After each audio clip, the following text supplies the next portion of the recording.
The mobile game also has study or time trial. It operates just as you would expect, where you tap the answer on your screen or use your mouse on desktop. Keep in mind that the answer area can be a variety of types. For example, here the question is asking you to name the note, and you provide the answer on a virtual piano keyboard. By comparison, here you are asked to identify the fret number. The note in question is asked here.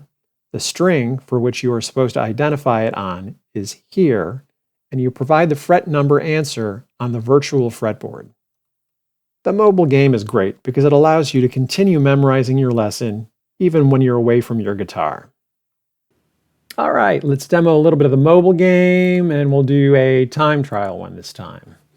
So that's a G, that's an A, that's an E, that's a D.